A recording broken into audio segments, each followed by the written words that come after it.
Présidente, Monsieur le Secrétaire général, Excellences, Mesdames et Messieurs les chefs d'État et de gouvernement, distingués délégués, Mesdames et Messieurs, je voudrais avant toute chose adresser mes vives félicitations à Madame Annalena Baerbock pour son élection à la présidence de la 80e session ordinaire de l'Assemblée générale des Nations unies. Son leadership et son attachement au multilatéralisme seront déterminants pour la réussite de nos travaux. Je saisis également l'opportunité que m'offre cette tribune pour rendre un hommage appuyé à son prédécesseur, son Excellence M. Philémon Yang, dont l'engagement et le dévouement ont marqué la précédente session. Enfin, je réaffirme la pleine confiance de mon pays dans l'action du secrétaire général des Nations Unies, M. Antonio Guterres, pour ses efforts constants visant à renforcer notre organisation et à promouvoir des solutions aux défis qui menacent la paix, la sécurité et la prospérité dans le monde, en particulier dans la région des Grands Lacs d'Afrique, dont fait partie la République démocratique du Congo. Madame la Présidente, je salue la pertinence du thème retenu pour cette 80e session, Mieux ensemble, plus de 80 ans au service de la paix, du développement et des droits humains. Il met en lumière 8 décennies d'efforts conjoints d'une organisation vouée à la paix, au développement et au bien-être universel, fondée sur une promesse indéfectible de sécurité collective. Le 80e anniversaire de l'Organisation des Nations Unies, garante de cette sécurité depuis 1945, est l'occasion de réaffirmer les vertus d'un multilatéralisme efficace et de rendre hommage à l'idéal de paix, de dignité humaine et de solidarité entre les nations qui inspira ses fondateurs. Si l'Organisation des Nations Unies demeure un pilier de la régulation des relations internationales, de la prévention et de la résolution des conflits, ainsi que de la promotion des droits humains et des libertés fondamentales, elle est aujourd'hui confrontée à des défis systémiques qui éprouvent sa crédibilité et sa capacité d'action. Les profondes mutations de notre époque, notamment la persistance des conflits armés, le dérèglement climatique, les crises humanitaires récurrentes et les menaces transnationales protéiformes nous rappellent que le multilatéralisme n'est plus une option, mais une exigence incontournable qui s'impose à tous. Nous restons convaincus que les réponses aux défis du XXIe siècle ne peuvent émerger que de solutions collectives fondées sur la coopération, la justice et la responsabilité partagée. Madame la Présidente, à la suite de son élection en juin dernier, la République démocratique du Congo s'apprête à siéger au titre de membre non permanent du Conseil de sécurité pour la période 2026-2027. Je réitère au nom de mon pays nos remerciements les plus sincères aux États membres pour la confiance et la solidarité exprimées.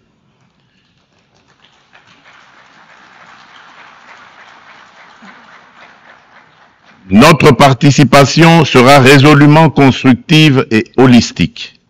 Elle s'articulera autour de 2 priorités indissociables, paix et sécurité d'une part, et prévention et résolution des conflits d'autre part.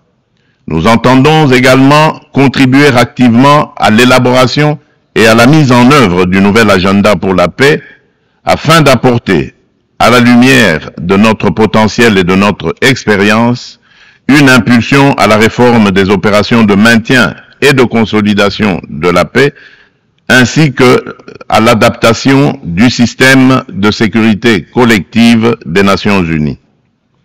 S'agissant de la réforme du Conseil de sécurité, mon pays réaffirme la position commune africaine telle qu'énoncée dans le consensus des Oulouini et la déclaration de Sirte, c'est-à-dire l'Afrique doit bénéficier de 2 sièges supplémentaires dans la catégorie des membres non permanents et de 2 sièges dans celle des membres permanents, avec les mêmes droits, y compris le droit de veto, les mêmes privilèges et les mêmes obligations que les membres permanents actuels.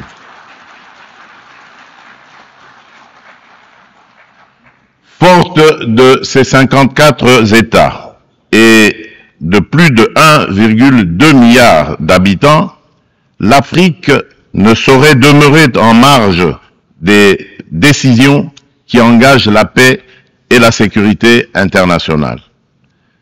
Madame la Présidente, un autre axe prioritaire concerne l'exploitation illégale des ressources naturelles, l'une des causes majeures et persistantes des conflits. La République démocratique du Congo entend placer au cœur du débat la gouvernance exemplaire de ces minerais stratégiques afin d'en garantir l'exploitation dans le respect des principes de développement durable, de la souveraineté économique et du bien-être des populations. À l'échelle mondiale, rompre le lien toxique entre rente minière et financement de groupes armés non étatiques exige une approche intégrée fondée sur l'harmonisation des règles de diligence raisonnable et de traçabilité, de la mine aux consommateurs, la transparence intégrale des chaînes d'approvisionnement et des bénéficiaires effectifs, des mécanismes de contrôle et d'audit indépendants, une coopération opérationnelle renforcée entre autorités douanières, judiciaires et financières, des sanctions ciblées et effectives contre les trafiquants et leurs réseaux de facilitation et une lutte résolue contre la corruption adossée à des normes de bonne gouvernance, à la publicité des contrats et à la traçabilité des paiements. Bien entendu, les dimensions des droits humains et de justice transitionnelle, ainsi que les agendas femmes, paix et sécurité et jeunesse, paix et sécurité, demeurent indissociables de cette action.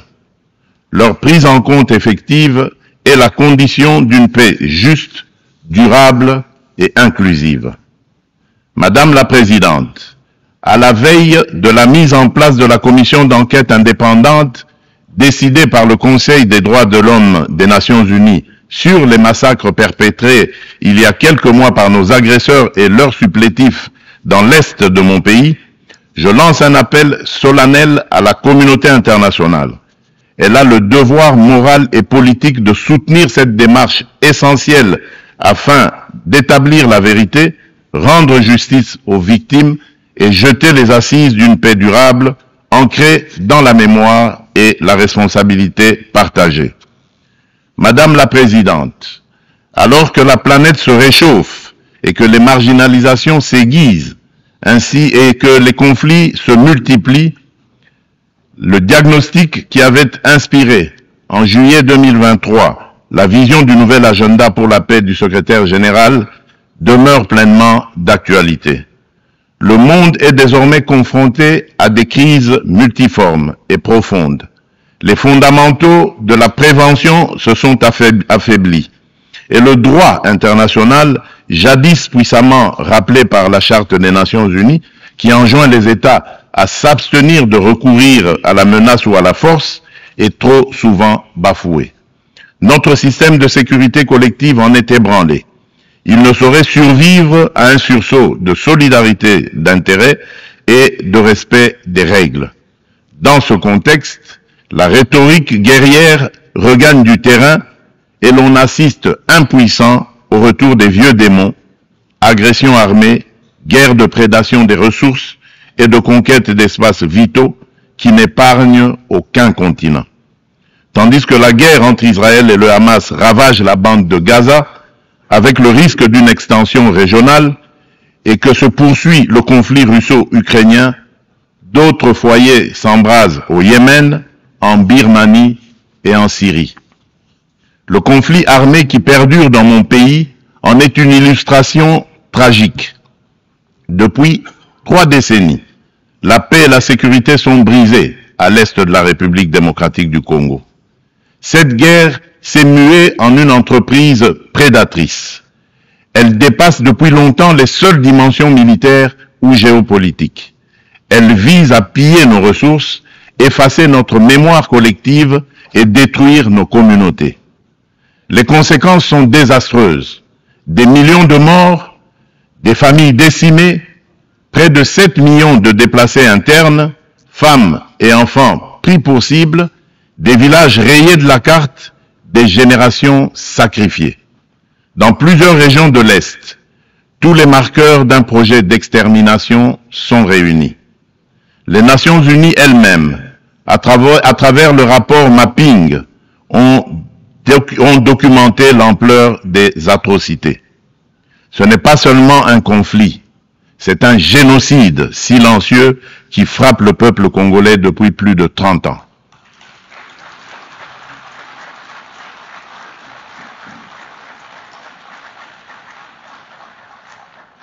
En juillet dernier encore, plus de 300 civils, dont 48 femmes et 19 enfants, ont été massacrés dans le territoire de Rutshuru par l'AFC M23 avec l'appui des forces de défense du Rwanda. Ces crimes ne sont pas isolés. Ils s'inscrivent dans une continuité macabre.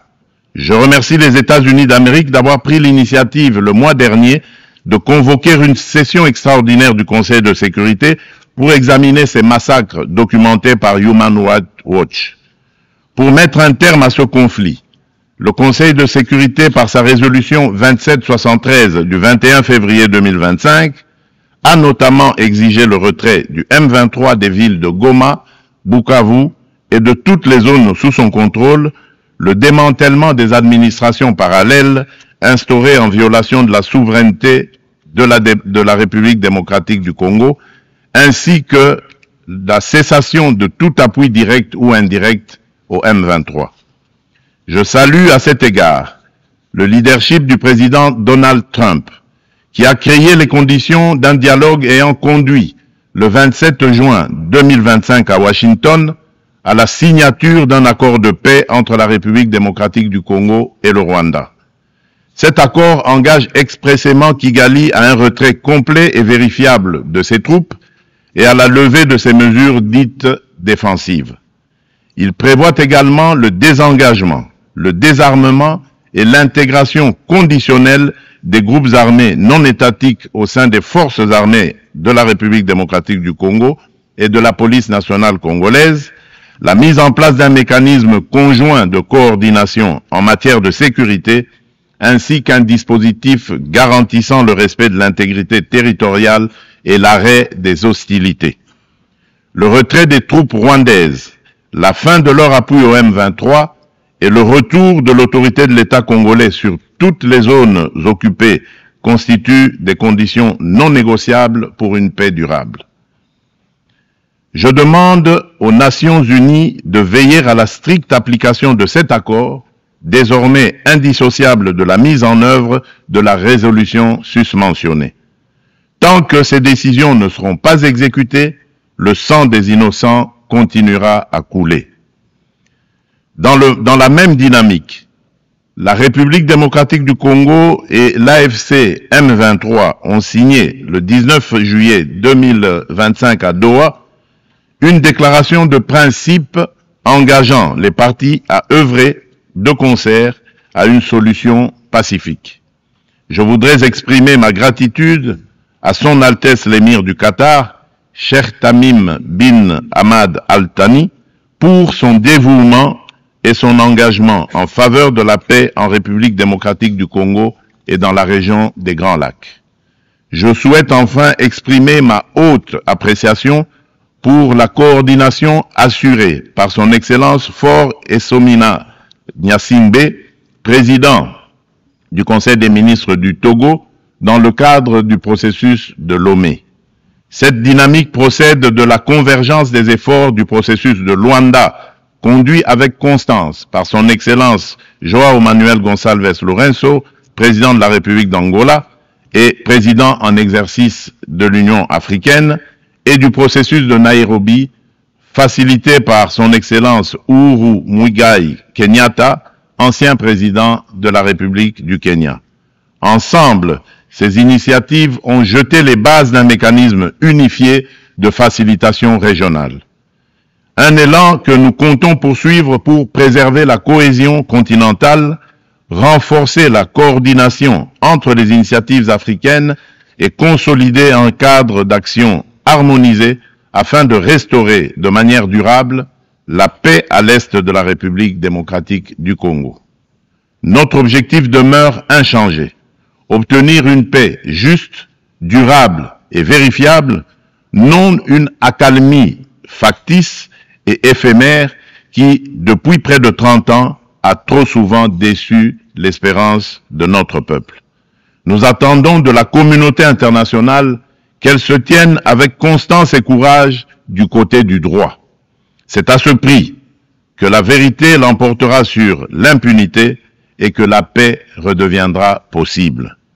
Madame la Présidente, il convient de préciser que le processus diplomatique engagé avec toutes les parties au conflit n'exclut nullement la quête de justice et de réparation. Si le monde hésite encore à nommer notre douleur, nous n'attendrons pas. Nous en sommes les premiers témoins. Nous en serons les premiers artisans de justice. Mais nous avons besoin de votre solidarité, de votre soutien et du respect plein et entier du droit international.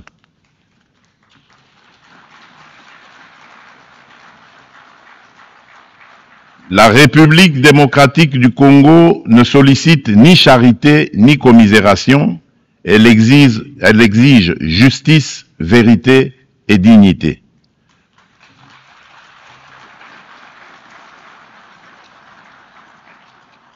Notre pays a tendu la main.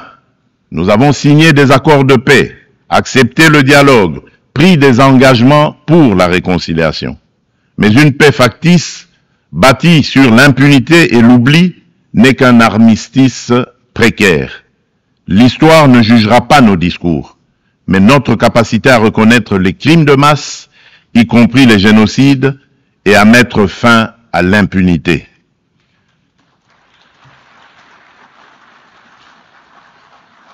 Madame la Présidente, la République démocratique du Congo est un pays de vie, de richesse naturelle et de résilience humaine. Nous voulons contribuer à la paix mondiale, mais la paix commence par la reconnaissance de notre propre tragédie.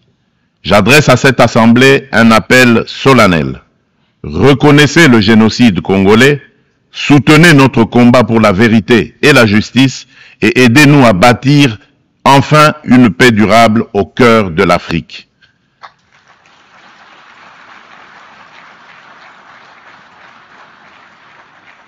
Nous demandons que les Nations Unies instaurent un régime de sanctions ciblées contre les auteurs des crimes économiques, mais aussi des crimes de guerre, crimes contre l'humanité et crimes de génocide commis à l'est de mon pays, et qu'elles soutiennent toutes les actions visant à tarir les circuits illicites d'approvisionnement en minerais qui financent depuis des décennies la guerre et la tragédie humaine. Ces actions doivent être conduites avec l'appui de l'Union africaine, des Nations unies et de nos partenaires au développement en impliquant les États limitrophes, les entreprises qui achètent et transforment ces minerais du sang, les institutions financières par lesquelles transitent les flux, ainsi que les organisations de la société civile. Je le dis solennellement devant cette Assemblée, la communauté internationale a le devoir moral et politique de reconnaître cette tragédie pour ce qu'elle est, un génocide, et d'agir en conséquence. Le silence et l'inaction face à ces crimes s'apparentent à une complicité. Nous demandons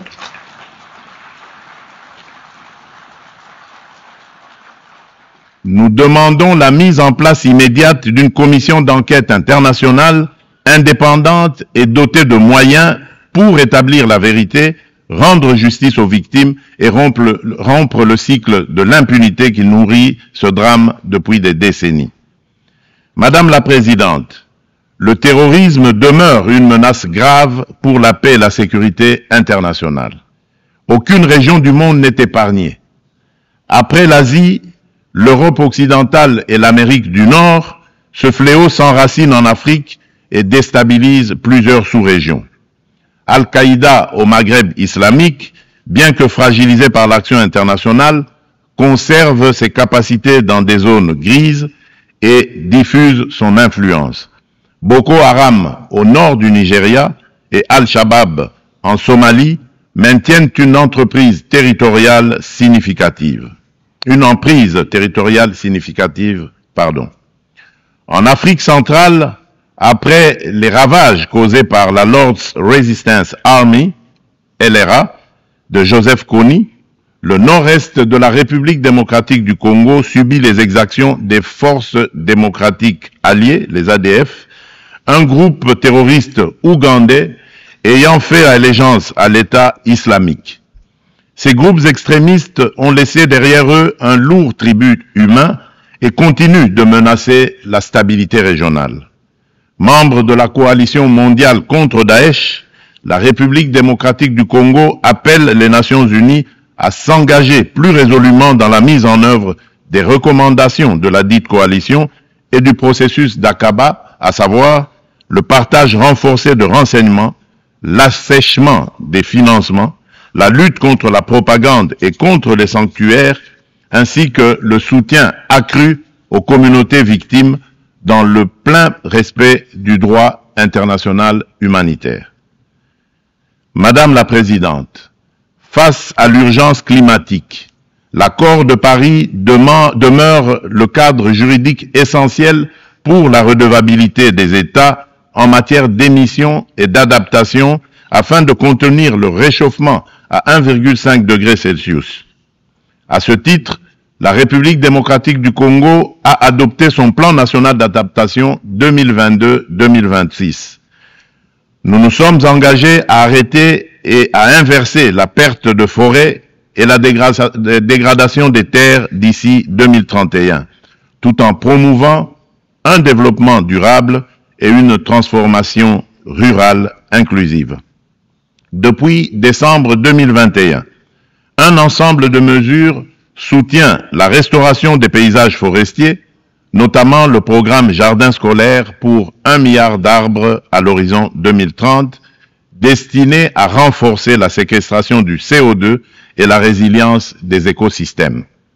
Nous saluons l'adoption de la décision 5/CMA.5, établissant de nouveaux mécanismes de financement, y compris le fonds pour pertes et préjudices, afin de compléter les sources existantes et d'apporter des réponses concrètes aux pays les plus exposés. Forte d'un potentiel environnemental unique au monde, la République démocratique du Congo se tient au cœur des solutions. Elle est prête à mobiliser ses atouts naturels au service du climat global, à condition que les engagements financiers soient prévisibles, accessibles et à la hauteur des impératifs écologiques et humains. Madame la Présidente, permettez-moi d'aborder aussi la question des défis énergétiques et de la protection de nos écosystèmes en rappelant que le bassin du Congo abrite la deuxième plus grande forêt tropicale du monde, considérée par de nombreux scientifiques comme le premier puits de carbone terrestre, ainsi qu'un vaste réseau hydrographique dominé par le fleuve Congo, deuxième au monde par son débit. Ces ressources vitales sont gravement menacées par des activités destructrices, déforestation, exploitation illégale, pollution, souvent alimentées par des conflits armés récurrents qui s'apparentent à de véritables crimes contre la nature. C'est pourquoi la République démocratique du Congo soutient l'initiative portée par le Vanuatu, Fidji et Samoa visant à ériger au plan international l'écocide en incrimination autonome pour sanctionner les actes illicites ou arbitraires causant à l'environnement des dommages graves.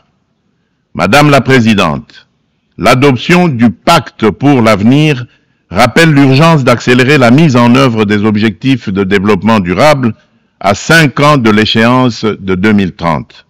La République démocratique du Congo a inscrit cet impératif au cœur de son action à travers le plan national stratégique de développement 2024-2028 qui place l'homme congolais au centre des priorités et intègre les 3 dimensions du développement durable, environnemental, social et économique.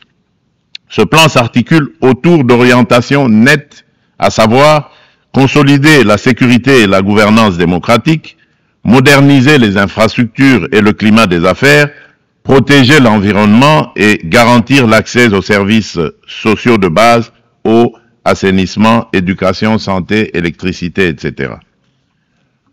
Le bilan demeure contrasté, car seuls les ODD 12 et 13 paraissent encore atteignables d'ici 2030, mais des progrès tangibles sont enregistrés. La gratuité de l'enseignement a permis à plus de 5 millions d'enfants de retourner à l'école. La couverture de santé universelle élargit l'accès à des soins de qualité. Les politiques d'autonomisation des femmes réduisent les disparités socio-économiques.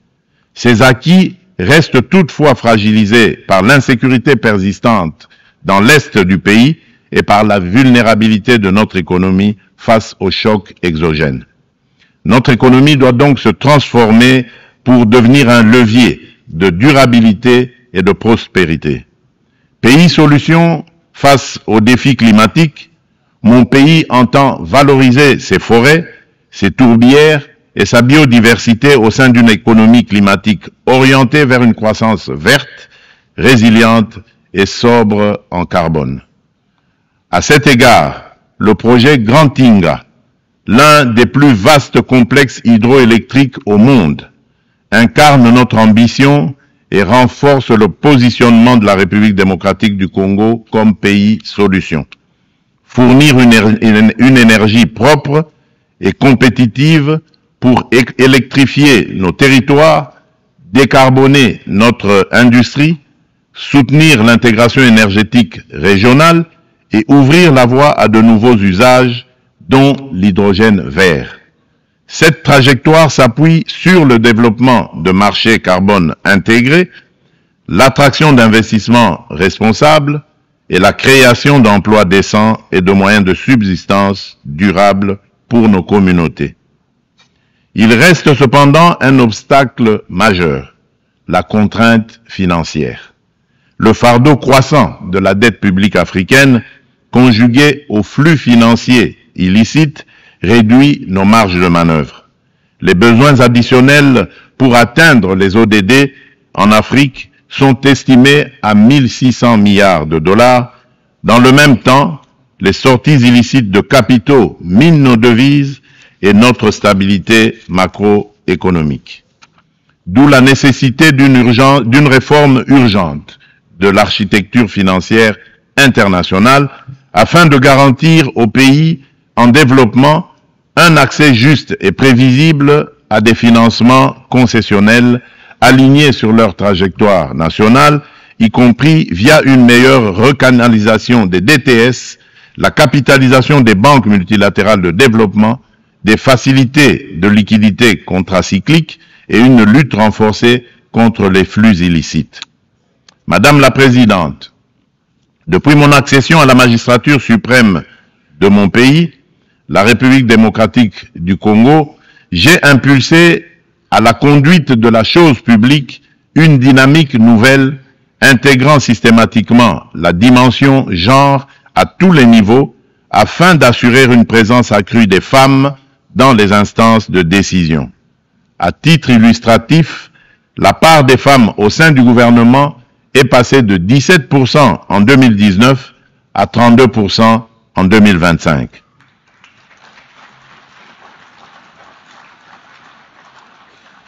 Madame la Présidente, dans une approche stratégique et multisectorielle visant à mobiliser la jeunesse au service du progrès national, mon gouvernement a adopté une politique nationale de la jeunesse.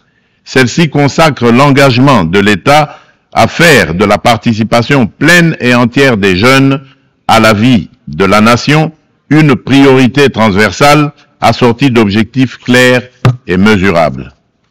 Madame la Présidente, la République démocratique du Congo aspire à la paix, à la justice et au développement.